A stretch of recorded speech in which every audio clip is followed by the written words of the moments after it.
कि हमारे वजीर आजम ने ऐसी बात कही है। हमारा इस्लाम, हमारा अल्लाह हमें ये सिखाता है कि सबके साथ बराबरी से चलो। कभी हमारे मजहब ने यह नहीं कहा कि दूसरे मजहब को बुरी तरह से देखो, बल्कि हर वक्त कहा कि दूसरे मजहब की भी इज्जत करो। जिस तरह तुम अपने दीन की इज्जत करते हो, दूसरे दीन की भी इज्जत करो। कभी ऐसा नहीं होगा वजीर आजम कि मुसलमान कभी भी किसी मां का, किसी बहन का मंगलसूत्र छीनेगा, वो मुसलमान नहीं है, वो कभी इस्लाम को समझता नहीं है। एक शख्स को आप मारोगे तो याद रखना उसमें वो फिर अल्लाह की तरफ से कहता है वो लाखों का कत्ल है, इंसानी कत्ल है वो। क्या ऐसा हो सकता है? मैं भी मुसलमान हूं, मगर मेरे कुरान ने मुझे ये नहीं सिखाया कि दूसरे से नफरत करना।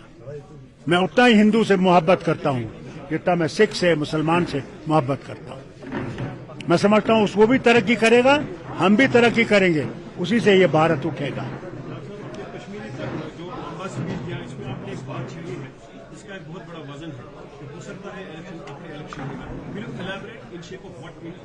You see, the question is what is appearing before us, that they want one nation, one election.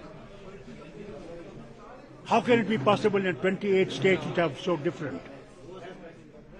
Secondly, their changing of constitution has been told, they themselves are saying it, कि हमने आईन बदलाना है, हमने ये संविधान बदलाना है।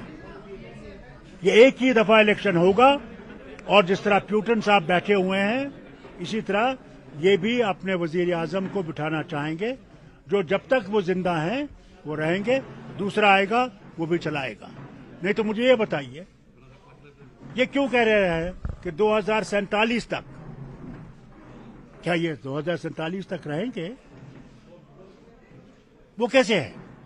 इनने सोच के रखा है कि हमने कोई इलेक्शन नहीं करना और हमने बैठना इसी कुर्सी पे और जो मर्जियां करना है, और कर रहे हैं।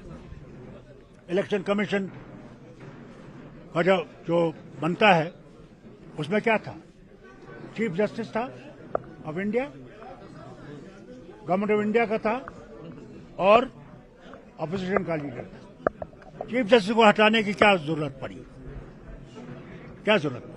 खुद देखिए आप कि वहां दो हुकूमत के नुमाइंदे हैं, एक अपोजिशन है, वो क्या कर सकते? जो उनकी मर्जी है वो करेंगे।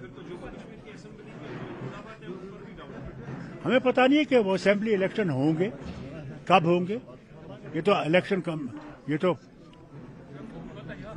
सुप्रीम कोर्ट ने कहा है, क्या पता अगर ये जीत जाएंगे ये सुप्रीम कोर्ट भी दबा देंगे, कोई पता नहीं।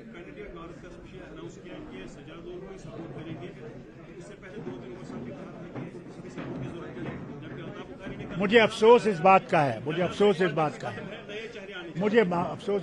है, मैं तीनों से गुजारिश करना चाहता हूं, वो आजाद साहब हों, सजाद लोन साहब हों, वो अपने बुखारी साहब हों, उन्हें ये देखना चाहिए जिनकी तरफ से वो खड़े हैं उनका रवैया क्या है मुसलमानों के लिए। बस मैं इनसे यही कहना चाहता हूं, जिन मुसलमानों को ये वर्गला रहे हैं आज, क्या वो मुसलमान कल बचेंगे? अगर ये वापस आए, न सिर्फ जम्मू कश्मीर के, क्या हिंदुस्तान के मुसलमान की इज्जत रहेगी या नहीं रहेगी? उनसे यह सवाल पूछिए। मुझे अफसोस है, अल्लाह इनको सही रास्ता दिखाए। इलेक्ट्रिसिटी क्राइसिस काफी ज्यादा चल रही है, उसमें मीटर्ड एंड नॉन मीटर्ड है, इनको भी बिल्स काफी ज्यादा आ रही है, लेकिन इलेक्ट्रिसिटी क्राइसिस काफी ज्यादा। We will go through many crises. If these people come, there will be far greater crisis than what you are facing today.